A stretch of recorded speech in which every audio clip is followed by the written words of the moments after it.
అది నిన్న లైలా ఫంక్షన్ జరిగింది. అండ్ మాకు కూడా ఏంటంటే మేము కూడా సోషల్ మీడియా ద్వారా చూసాము. నైట్ వెళ్ళిపోయినాక సోషల్ మీడియాలో బాయ్కాట్ లైలా అని ట్రెండింగ్ అన్నీ చూసి మేము షాక్ గురయ్యాము. యాక్చువల్గా చెప్పాలంటే అది మాట్లాడిన వ్యక్తి మాట్లాడేటప్పుడు అసలు నేను కానీ హీరో గారు కానీ అక్కడ లేము. మేము చిరంజీవి గారి కోసం బయటికి వెళ్ళాము. అది జరిగేటప్పుడు అక్కడ మా నోటీస్ లేకుండా జరిగింది. But end of the day ఇది సినిమా. అది ఒకళ్ళు ఇద్దరిది కాదు, థౌజండ్స్ ఆఫ్ పీపుల్ కష్టపడి పనిచేసి ఒక అవుట్పుట్ తీసుకొచ్చేదే మన ప్రేక్షకుల్ని మెప్పించడానికి. సో ఇది వేరేగా వెళ్ళటం వల్ల అది పనిచేసిన ప్రతి ఒక్కరికి అది ఇబ్బందికరమైన వాతావరణం కలిగిస్తుంది. సో మేము రిక్వెస్ట్ చేసేది ఏంటంటే సినిమాని సినిమాలాగా చూడండి, అంతేగాని అది దానికి వేరేది చేసి అది నెగిటివ్ దాంట్లో తీసుకెళ్ళేట్టు కాకుండా ఇది ఒకళ్ళు ఇద్దరని కాదు, it's everybody's effort. So I request media కూడా కొంచెం దీన్ని తీసుకెళ్ళి అందరికి రీచ్ అయ్యేది చూడండి. Thank you. మా ప్రమోషన్ చాలా పాజిటివ్గా వెళ్తుండే. పాటలకు కానీ, టీజర్కి కానీ, ట్రైలర్కి కానీ, ప్రమోషన్ వైజ్ కానీ మేము ప్రమోషన్కి నేను ఇప్పటివరకు ఏ సినిమాకి ఒక 15-20 రోజుల నుండి అన్ని షూటింగ్లు ఆపేసి ప్రమోషన్ చేస్తుండే. ఎందుకంటే కెరియర్లో ఎన్ని సినిమాలు చేసినా ఇది స్పెషల్ సినిమా కావాలని దీనికి పెట్టిన ఎఫర్ట్ ఎక్కువ ఉండొచ్చు. బేసిక్గా అమ్మాయి వేషం వేసుకోవడానికి మెంటల్లీ నేను గోత్రూ చేసింది అన్నీ నా పర్సనల్. అది ఇప్పుడు సినిమా హిట్ అయినప్పుడు అన్ని లెక్కలు పనికొస్తాయి కానీ, బట్ రిలీజ్కి ముందే సినిమాకి ఇది నైట్ నేను చూశాను సార్.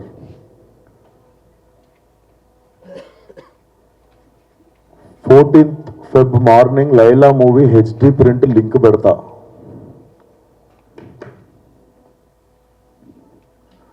వీడి ఖాతాలో ఇంకొకడు బలి పాపం. అంటే 25,000 ట్వీట్లు వేశారు బాయ్కాట్ లైలా అని చెప్పి. Boys get ready boycott Laila అంటే నాకు అర్థం కావట్లేదు సార్. వీడి ఖాతాలో ఇంకోటి బలి అంటే ఖాతాలో బలి ఎందుకు కావాలి సార్? నేను అంటే మేము ఒక సినిమా తీసినప్పుడు 100 మందిలో ఒకరు తప్పు చేస్తే 99 మందిని మనము ఎలిమినేట్ చేసేద్దామా? అంటే నాకు ఒక రకంగా కూడా అనిపించేది ఏంటంటే, అంటే సినిమా వాళ్ళు అంటే ఒక టైంకి చాలా ఈజీ టార్గెట్ అయిపోతామా, అలా తీసి పాడేసి అంత అంటే చాలా చులకన అయిపోతామా, సంబంధం లేనిది వచ్చి అంటేసుకుంటుంది మాకు, దానికి మేము సమాధానం చెప్తుంటాము. ఆ వ్యక్తి అది మాట్లాడినప్పుడు ఆ వ్యక్తి అనుభవం అంత ఉండదు సార్. నా వయసు నాది 29, 30 వస్తే మార్చి వస్తే. ఆ వ్యక్తి అది మాట్లాడుతున్నప్పుడు నేను కానీ ప్రొడ్యూసర్ గారు కానీ చిరంజీవి గారు వస్తున్నారంటే రిసీవ్ చేసుకోవడానికి బయటికి వెళ్ళాము. తిరిగి వచ్చాము, ఈవెంట్ అయిపోయింది. ఇంటికి వెళ్ళేదాకా మాకు తెలియదు ఈ వ్యక్తి స్టేజ్ మీద ఏం మాట్లాడాడు. అండ్ మేము సినిమాలో అలాంటి సీన్ ఏం పెట్టలేదు. అతను లోపల చేసినప్పుడు ఎన్ని గొర్రెలు ఉంటాయో అతను సినిమా లాస్ట్ దాకా కూడా అన్నీ గొర్రెలు ఉంటాయి. అండ్ మాకు అతను మాట్లాడిన దానికి సినిమాకి వీటికి ఏం సంబంధం లేదు. మీరు అతని మీద కోపం మా సినిమా మీద చూపించడము.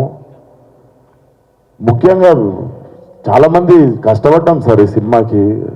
అట్లా సినిమా రాకముందే చంపేయకండి. అండ్ మరీ అంత చిన్న అంత చులకనగా నాకు అర్థం కావట్లేదు ఏం మాట్లాడారు. బాయ్కాట్ లైలా 25 ట్వీట్లు ఏంటండి? 25,000 ట్వీట్లు ఏంటండి? మీకు ఈ టైంలో నేను ఒక్కసారి మిమ్మల్ని అడుగుతున్నా, జరిగింది ఎంత కరెక్ట్ అంటారో మీరే చెప్పండి సార్. ఇక్కడ చాలామంది ఉన్నారు. మీరు ఆయన మాట్లాడిన దానికి మీరు చెప్పండి సార్. మా సినిమా బాయ్కాట్ అని చెప్పి 25,000 ట్వీట్లు వేయడం కరెక్టా? మీరు ఒక్కసారి చెప్పండి సార్.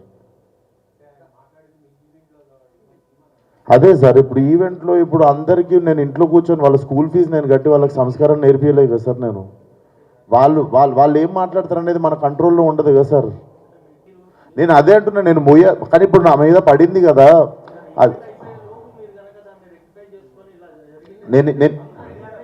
నేను ఇప్పుడే చెప్తున్నా కదా సార్. మేము చిరంజీవి గారిని రిసీవ్ చేసుకోవడానికి వెళ్ళాం. మేము కూడా ఇంటికి వెళ్ళిన తర్వాత చూసాము. మీరు నేను చెప్పింది అబద్ధం అయితే పోయి ఈవెంట్ వీడియో చూసుకోండి. అతను మాట్లాడినప్పుడు మా మీద కెమెరా లేదు, ఎందుకంటే మేము లేము అక్కడ. నేను సావు గారు రిసీవ్ చేసుకోవడానికి వెళ్ళాం. మీకు తెలుసు ఎంత గోలగోలగా ఉంటుందో ఈవెంట్ అయిపోయింది, ఇంటికి వెళ్ళిపోయాము.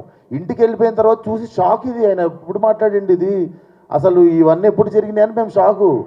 ఎందుకంటే ఈవెంట్ అయిపోయిన తర్వాత మేము కూర్చొని డిన్నర్ చేస్తున్నాము, అంత అయిపోయింది. ఇంటికి వెళ్ళిపోయిన తర్వాత సడన్గా ఈ హ్యాష్ ట్యాగ్ చూసి, అందుకే ఇక సార్ ఇప్పుడు పెట్టింది. సార్ కొంచెం అట్లా అరవకండి సార్, నా మీద కొంచెం మెల్లగా మాట్లాడండి, అరవకండి. ఇప్పుడు ఆల్రెడీ బాధ చెప్పుకుంటూ ఉంటే సరే సార్, మీకు మీ అందరికీ చూస్తున్న జనాలకి క్లారిటీ ఇవ్వడానికే వచ్చినాం ఇక్కడికి. సో అదే సార్, చాలా కష్టపడి తీసినాం సినిమా.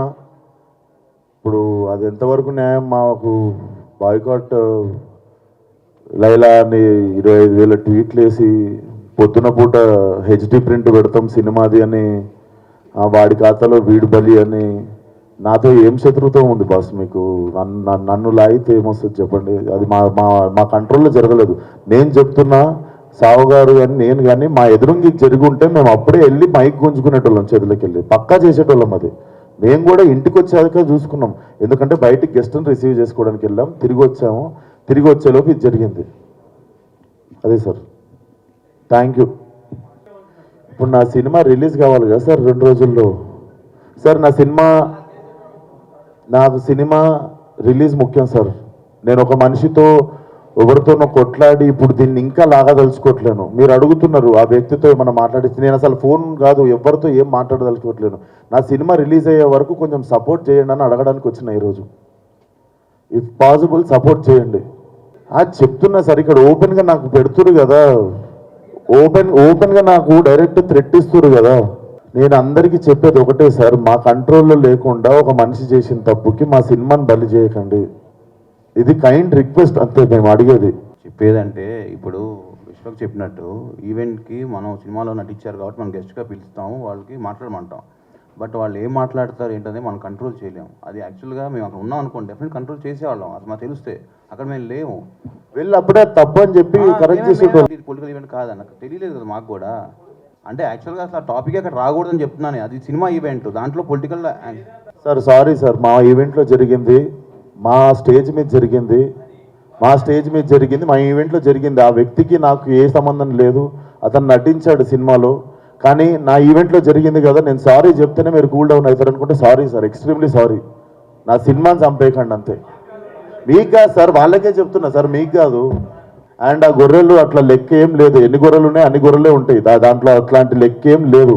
అది సార్. అండ్ మేము ఏ వ్యక్తితో మేము మాట్లాడి దీన్ని ఇంకా లాగదలుచుకోలేదు. ప్లీజ్ మా సినిమాని 2 రోజుల్లో జనాల్లోకి వెళ్తుంది, సపోర్ట్ లైలా అంతే. Thank you madam. నా వయసు రాజకీయం మాట్లాడేంత వయసు నాకు లేదు, ఆ మాట్లాడిన వ్యక్తి పేరులో ఉన్నంత వయసు కూడా లేదు నాకు. సో నాకు అంత పెద్ద పెద్ద ప్రశ్నలు వేస్తే కూడా నేను ఏం చేయలేను. కాకపోతే what I feel is like we shouldn't become easy target. అట్లా అదొకటే నేను కైండ్ రిక్వెస్ట్ చేసేది. మీరు చెప్పండి, నేను ఏమైనా తప్పు చేసిన. ఇప్పుడు సారీ చెప్పాను నేను అందరికీ, బట్ మీ అందరికి తెలుసు దీంట్లో నా తప్పు ఏముందని. అండ్ మేము నిజంగానే ఉంటే మేము స్టేజ్ మీదకి వెళ్ళి అప్పుడు కంట్రోల్ చేస్తుండే, తప్పు సార్ అట్లా మాట్లాడొద్దు, ఇది మా సినిమా ప్రోగ్రామ్ అని. మేము నిజంగా అక్కడ రిసీవ్ చేసుకోవడానికి వెళ్ళాం. మీరు చూడండి, మేము అక్కడ ఎదురుకున్నాం అంటే నేను ఇండస్ట్రీ వదిలేసి వెళ్ళిపోతా. నేను అక్కడ ఎదురుగా లేను కదా, నేను ఇంటికి వెళ్ళిన తర్వాతే చూసా. మీరు ఉన్నారు కదా బయట, మనం రిసీవ్ చేసుకోవడానికి వెళ్ళాం, అప్పుడు అవుతుండే స్పీచ్. ఎందుకు సార్, లైవ్ కెమెరాలు ఉన్నాయి, ఎవరు సాక్ష్యం ఉంది? ఇప్పుడు అది సినిమాకి సంబంధం లేని టాపిక్ ఫస్ట్ థింగ్. ఇప్పుడు ఏంటంటే మన హీరోగా చెప్పినట్టు ఆయన సారీ చెప్పారు, మా స్టేజ్ మీద జరిగింది కాబట్టి వీఆర్ రెస్పాన్సిబుల్ కాబట్టి అది మేము బాగా తీసుకున్నాం. ఇక పక్క వాళ్ళు ఏం చేస్తాం ఏంటనేది వీ హ్యావ్ టు సీ. దాని మీద ఇప్పుడు నేను కామెంట్ చేయలేము, ఎందుకంటే అది మా ఈవెంట్ కాబట్టి, మా దాంట్లో జరిగింది కాబట్టి we're saying sorry for that. ఆయన రియాక్షన్ ఏంటి, ఆయన ఏం చెప్తారనేది will leave it to him. అది ఇప్పుడు నాకు తెలిసి మీకు నెక్స్ట్ ప్రెస్ మీట్ ఉందండి, అరవింద్ గారు వాళ్ళు డెఫినెట్గా ఏదో ఒక యాక్షన్ తీసుకుంటారు కాబట్టి వాళ్ళు ఏం తీసుకుంటే అదే మేము ఫాలో అవుతాం. ఇంకా మాకు అది హెల్ప్ అవుతుంది కదా డెఫినెట్గా. అలాగా సార్, ఇప్పుడు ఆయన కమెంట్ చేశారు, ఆయన కమెంట్ మీద నన్ను రెస్పాండ్ అవ్వమంటాం తప్పు కదా. నేను చేశాను అనుకోండి, నేను అడగండి రెస్పాండ్ అవుతా. అది రైట్ అయితే రైట్ అంట, రాంగ్ అయితే నేను సారీ అంట. ఇప్పుడు ఆయన కమెంట్ చేస్తారో మాకు తెలియదు కదా. సినిమా ప్రొడక్షన్ మాత్రమే మాది సార్, ఆయన ప్రొడక్షన్ మేము చేయలేదు, నార్మల్గా చెప్తున్నాం. మేము టేక్ కేర్ చేస్తాం కదా సార్. నెక్స్ట్ టైం ఇలాంటి అవకాశం ఉన్నప్పుడు మేము కూడా అలాంటి ఎంకరేజ్ చేయం కదా. ఒకసారి డ్యామేజ్ జరిగినప్పుడు దాన్ని కంట్రోల్ చేద్దామని చూస్తాం, కానీ ప్రతిసారి ఇది పెట్టుకుని చేసుకుంటూ ఉండలేంగా. సినిమా రిలీజ్ చేసుకుంటాం సార్, మీరు పెట్టి తీయండి సార్, ఓ 30-40 కోట్లు సినిమా. నేను హ్యాష్ ట్యాగ్ పెట్టి బాయ్కాట్ అని రాస్తే మీకు ఎంత ప్రమోషను ఎంత కమ్మగా ఉంటుందో నేను చూస్తా సార్. మీరు ఏమన్నా మాట్లాడతారు సార్, మీ 1000 రూపాయలు కూడా లేవు ఈ సినిమాలో. మీరు ఇష్టం ఉన్నట్టు పాస్ కాస్ చేస్తారు కమెంట్. మీరు తీసిన రోజు నొప్పి తెలుస్తుంది సార్. ఆయన ఎన్ని కోట్లు పెట్టి సినిమా తీసిండు, నేను ఎన్ని రోజులు కష్టపడ్డా, దానికి ఒకళ్ళు బాయ్కాట్ అని పెడితే ఎట్లుంటుందని. దీన్ని కూడా పాజిటివ్గా తీసుకునే సిచ్యువేషన్లో మేము లేము. 2 రోజుల్లో సినిమా రిలీజ్. అట్లా కాదు కదా సార్, అది గుడ్డు పెట్టే కోడికి తెలుస్తుంది.